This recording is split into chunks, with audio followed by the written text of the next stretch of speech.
I have less than a week to get a bingo for the Queer Lit Readathon. Hi, I'm Alex. I'm a trans guy who reads a lot of queer books. It's June 24th, and I have only read 3 books for Pride Month. That means I have yet to get a bingo for the Queer Lit Readathon. The Queer Lit Readathon is a biannual readathon hosted by my friend Kathy, and the objective is to read queer books. There's a month-long round in June and December. Since it's June, I love to use the bingo card that she's created and try to get a bingo or several. But as I said, I have only read 3 books this month, so I have yet to get a bingo. I don't have much time left, so for the next 7 days, I am going to read my heart out to finally get a bingo. Here's my strategy. I am going to try to tackle the second row. The prompts include femme over 40, retelling, shorter than a novel, and queer sports. I love all of these prompts and I have books for them, so I thought that that just made sense. For femme over 40, I would like to get to A Tale of Two Florists by Brenna Bailey. I believe this is an independently published book and it is about 2 older women who are living in a small Canadian town. One a lifelong resident, one a new shopkeeper, forge an instant rivalry as the town's only florist before unexpectedly falling in love.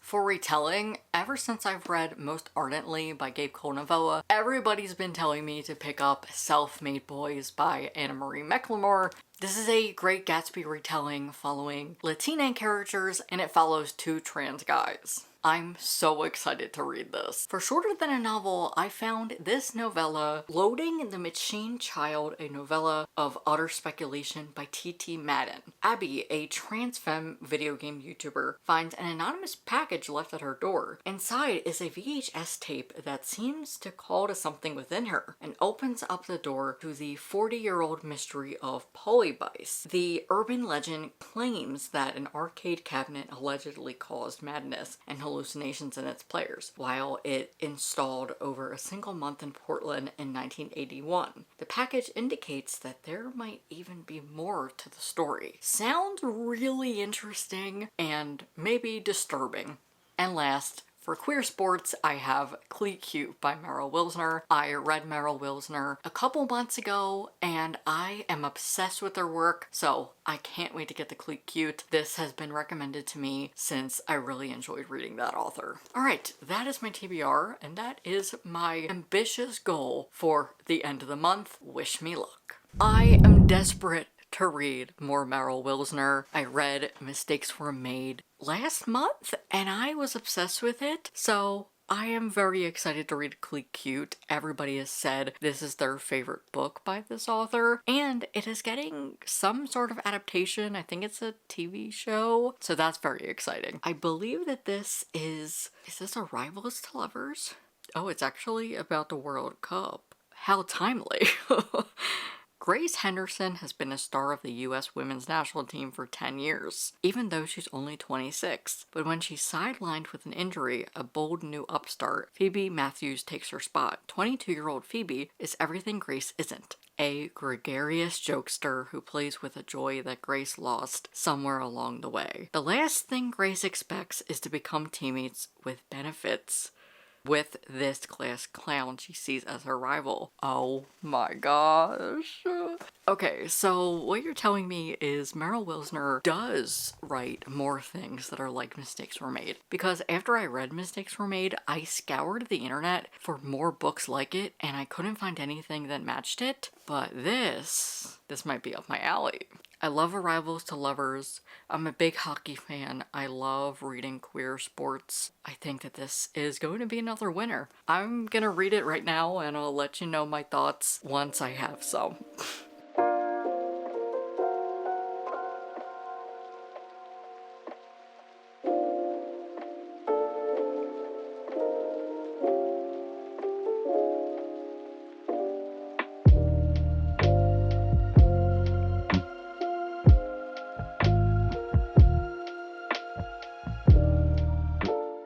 Hello, it is June 29th, one day left of the month and of this readathon. I have not completed anything for this readathon, but I have completed other things that don't have to do with the readathon, nor can I even slot them into any of the spaces, but I have been reading. I started Self-Made Boys. I am 24% into the audiobook and I am obsessed. Like, I'm having the same reaction as I did when I read Most Ardently, and I think it's just the fact that we have trans representation in classics is really cool. To see a trans Gatsby and Nick. Granted, I have never watched or read The Great Gatsby. In high school, I think I have watched the movie. We were supposed to read the book, but we just never got around to it. And so I don't know anything about The Great Gatsby. I say this every time. I just was not a big reader in high school, and so I didn't read the classics. What we read in high school was Of Mice and Men, Lord of the Flies, and that's pretty much it. I also remember reading King Arthur. I was not a big reader in high school. Honestly, I started reading when I got to college, which is really ironic because in college you have like no time to read because you're reading actual things for school. But I started to love reading again, and that's how I got here. I also started Cleat Cute. Oh my god, I'm obsessed with that as well. That's gonna be my read for tomorrow. I've tried to map out the next 2 days. Today, I am planning to finish A Tale of Two Florists. I'm 50% in. It's not my favorite thing. I have a lot of issues with it. It's self-published and it's set in Canada, British Columbia to be exact, and it is following two queer elders and they are rival florists. But the rivalry is really one-sided. We have Minnie and Eleanor. It is dual perspective. Minnie has had her store called Emily's Garden for like over 20 years, and they're in this small town. Eleanor shows up. She was living in Scotland, but she is here in Juniper Creek living with her daughter Vera and her grandchild Kat, whose pronouns are they, them. I believe that they are non-binary. There's not been anything like set on page, but I can interpret that they are somewhere on the gender non-conforming spectrum. So Eleanor gets to town and she is famous for writing a gardening book. She is about to open a shop in town called Thistles and Stems. Minnie is upset because she's the only florist, and so basically she is being so petty and trying to enact revenge on this woman. I don't know how to feel about it because it does not matter how old you are. Anybody of any age can be petty, so I don't want to frame this as, oh, somebody in their 70s is being petty, because elderly women can be petty. And I also think that elders should have this representation, and I always say on this channel, nobody's perfect. I love messy characters, but I just am not feeling connected towards Minnie and what she's doing. I think that's mainly because Eleanor has just been kind to her and she's not done anything wrong besides opening the shop. She is being challenged on it. Her friends are like, it's not that deep, like, get over it. Why are you being like this? Because some of the rumors that she was spreading, I'm like, oh, I don't like that. It wasn't anything like super bad. One was that she was selling fake plants. There's no inherent problems with it. I'm just not in love with it. The writing is really hard to get into as well. It's very choppy to me. It doesn't feel natural. I'm not a big fan of the writing at all, but I'm just curious about this and I bought it on Kindle, so I want to finish it. I would DNF it if this was not the case, but I also want to get this space on the bingo card because I still don't have a bingo. So those are my main thoughts on A Tale of Two Florists. I'll let you know my thoughts once I'm finished. I'm 50% in. This is 250 pages, so I hope to finish it in the next couple hours before I do some work for the day. And then I would love to finish Self-Made Boys tonight. And then tomorrow I would like to tackle my short book, which is this. It's like a long title, so I don't really remember what it is off the top of my head.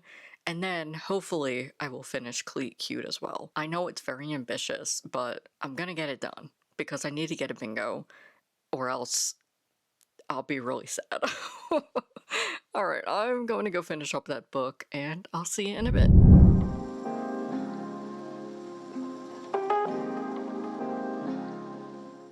Hello, it is 7 p.m. I would have had this book finished a little bit sooner, but not gonna lie, I did take a nap. I was so tired today. I went to bed around midnight. I genuinely just could not go to sleep. I ended up reading a whole graphic novel before I went to bed.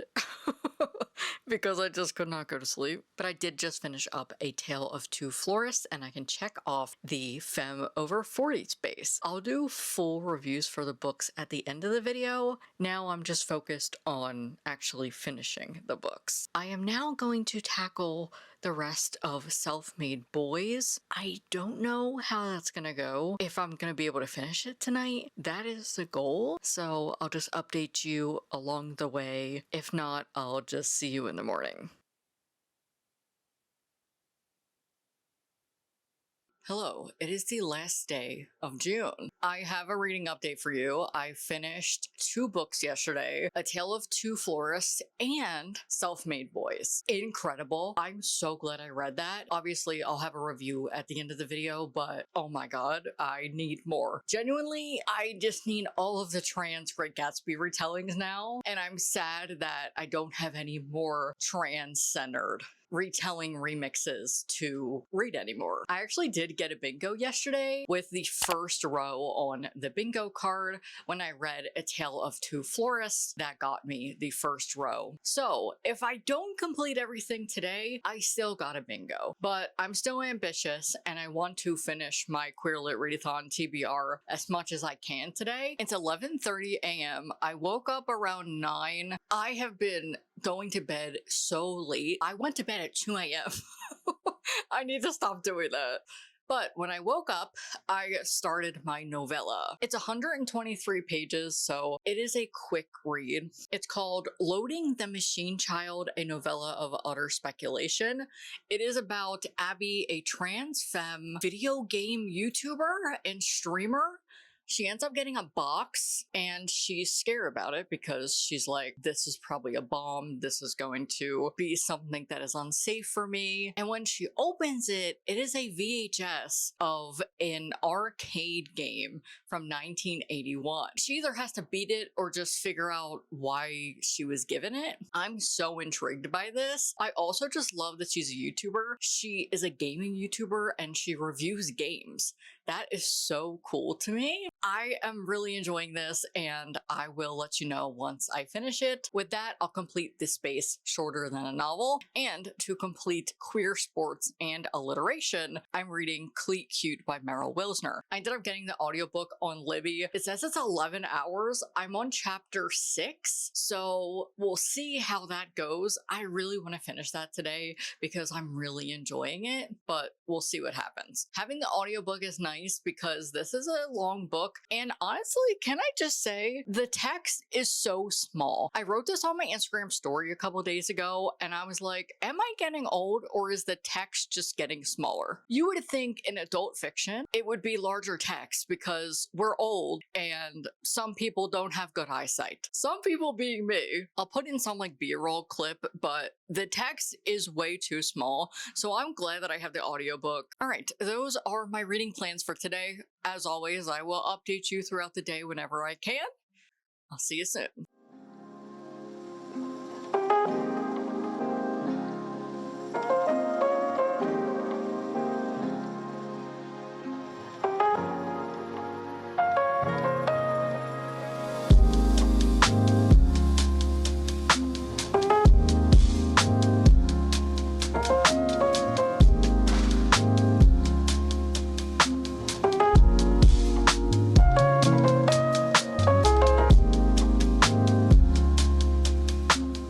Hello, I just finished Cleat Cute. I have thoughts. My initial thoughts are, if you liked The Charm Offensive, pick this up. It reminded me so much of The Charm Offensive, mainly because it is a neurodivergent romance. We have an autistic woman and an undiagnosed ADHD woman who then learns that she has ADHD. Her coming to the realization was so funny. Oh my god. ate this up. I adored it so much. I could also use this for the messy queer space because it's messy. Oh my god, I'm so glad I read this and I already want to reread it, so I'm really glad that I have the audiobook. Meryl Wilsner is just fantastic. I am so glad that I started reading their books. This is my second Meryl Wilsner, and it will not be my last. I just love the vibes of their books. It's so messy. I love the world building. I feel so immersed in the characters in the world. The audiobook was fantastic as well. I really liked it. Audiobooks are so fun because they immerse me more in the story, and I like to know what the characters sound like, because when I'm just reading on my own, I'm not making up voices. It's just me reading to myself, which is so boring. That's why I love audiobooks. This audiobook was really well done. We have two narrators because this is dual perspective. This was just such an interesting book. I just love Meryl Wilsner. That's all I have to say. Now I will read my final book and wrap up the readathon.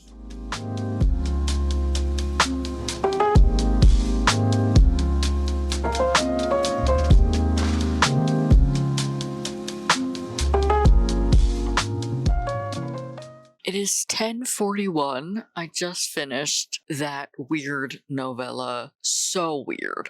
But I actually really enjoyed it.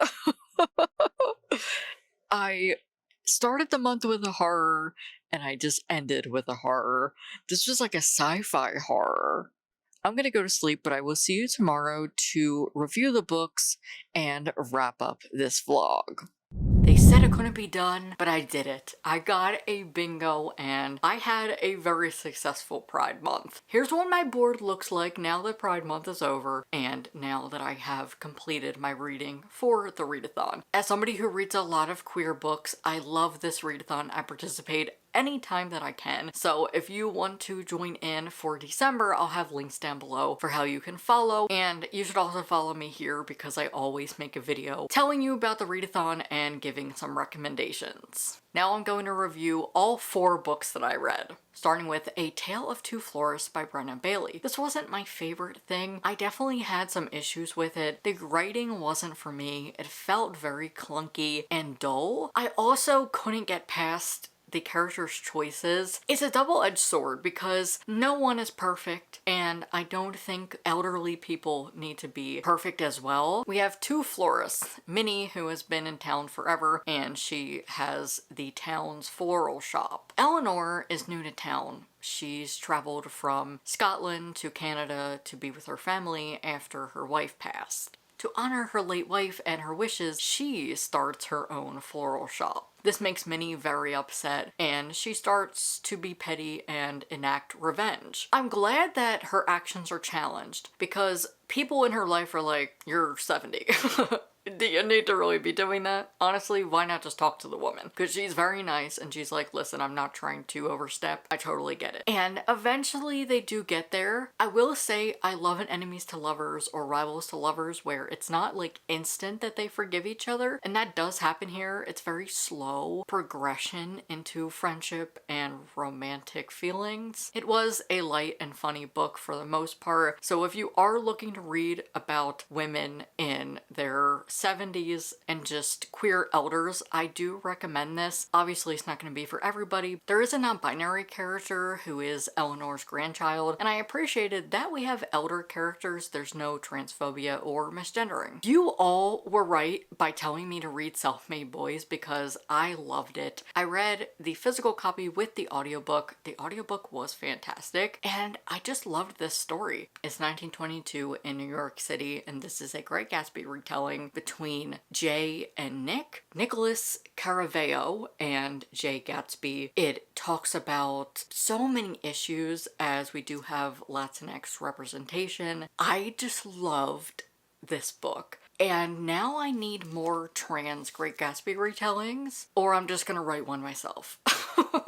I am so sad that I read this because now I just want more. I'm like, please give me every trans Great Gatsby retelling ever. And I've never read The Great Gatsby. I don't plan to after this. I think that this did a good job of retelling it without you having to know. I did look up a brief synopsis about what The Great Gatsby is. I never read it in school. We actually just watched the movie. We were supposed to read it, but we actually ended up reading Of Mice and Men instead. I was sad that I never read it because I just feel like that's a cultural thing. I feel like most people who were in the American school system have read that, and so I remember being a teen and upset that I never read it because I just knew how popular it was. But now in my 30s and having read this, I don't really care to read the actual text. But as somebody who hasn't read The Great Gatsby, I thought this was a pretty good retelling. I could understand the material, I knew what was going on. I just loved all of the things that this talked about. The social commentary was great because we do have Latinx characters and we talk about colorism and having to protect yourself. There's talk about lavender marriages, how trans people would bind in that era, and just seeing trans people exist in the 1920s was so awesome. That's what I love about queer historical fiction, is seeing us exist anywhere, because trans people did exist in all eras of life. For shorter than a novel, I read Loading the Machine Child, a novella of utter speculation by T.T. Madden. What a weird book. I don't even know how to review this. It was just weird, but in the best way possible. If you ever read weird fiction, you'll probably know what I mean by this. It's hard to describe the feeling of reading weird fiction because it's such a different feeling. I'm like, did I like it? I think so, but it was just so weird and I had a great time reading it. This could be classified as a horror because I was scared. I was really scared. I couldn't wait to be done with the book because I was like, oh my god, I didn't know that this was actually going to scare me. This is a novella following Abby, a trans femme video game YouTuber and streamer. A package comes to her house and she's like, oh, it's probably just like PR or something. No, it is a game from 1981 that caused people to have hallucinations. That's pretty terrifying. It's a VHS. The book is set in 2026, so she has a device that lets her use the VHS and import it into her computer, and there's a blue screen. So she actually ends up going to Portland to figure out more about this, and she meets somebody else, and it's such an interesting story. It does talk about gender dysphoria and internalized transphobia, and Abby has ADHD and anxiety. I loved the anxiety rep. I didn't know if she had anxiety until I kept reading, and I was like, no. She definitely does. A lot of the things that she was talking about. But as a fellow anxious person, I was like, this might be my new nightmare. Is being sucked into like an old game that made people hallucinate. Anyway, if you like weird fiction and you're looking for more books with trans femme characters, especially adult characters, I think that you'll enjoy this. It's definitely underrated, so if you pick it up, let me know what you thought. And finally, the book that everybody's probably been waiting for, Cleat Cute. Audiobook was great, story was great, and I'm just obsessed with Meryl Wilsner. This is a sapphic romance following women in their early to mid-20s, and they both play soccer. We follow Phoebe and Grace. Phoebe is the rookie, and Grace is basically the veteran. She is the captain of the team. Phoebe is obsessed with Grace. She actually has posters of her around her house because she is her role model. But imagine having a friends with benefits relationship with said woman. This was just so messy, so fun. I don't even know how to review it because it was just such a fun read, and I feel like if I say too much, I might be spoiling it. I don't know much about soccer at all because I'm a hockey fan, but this actually did teach me a little bit. I love seeing the teammates and just the camaraderie that comes with sports when I'm reading a queer sports romance. Phoebe is so unhinged. I love her so much. She is undiagnosed ADHD, and getting to see her kind of learn that about herself was really interesting to see. I think if you enjoyed The Charm Offensive but you wanted it to be sapphic, this is it. I love The Charm Offensive because it's a neurodivergent romance, and I just feel like the dynamics of those characters are so similar to Phoebe and Grace. I can't wait to reread this. Honestly, I think I might have to get a physical copy, but I hope that my physical copy would not have small text.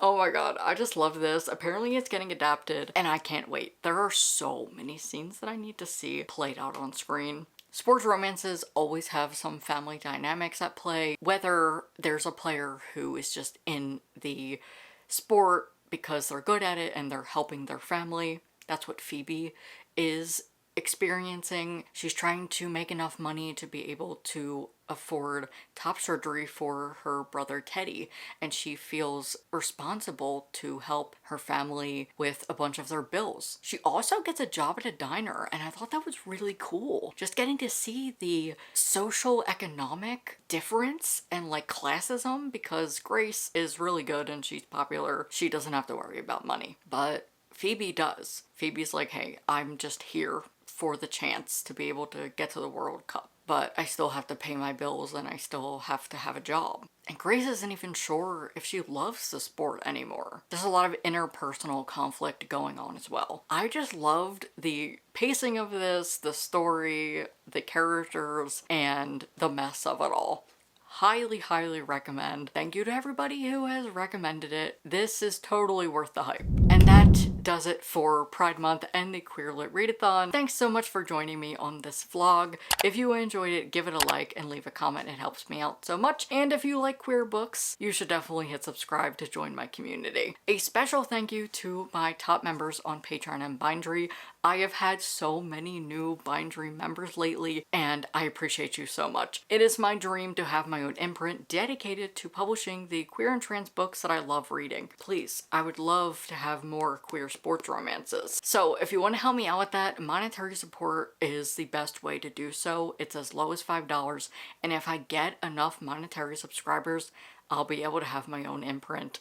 So if you want to help me out with that, the link's down below. Paid members get access to exclusive content every week. You'll be able to request a personalized book rec from me, and you'll have access to my private Discord where I host a monthly themed book club. Any and all support helps me out, so I would love to see it over there. Thanks so much for watching. If you want to watch more, YouTube thinks you'll like this video, and you can subscribe there.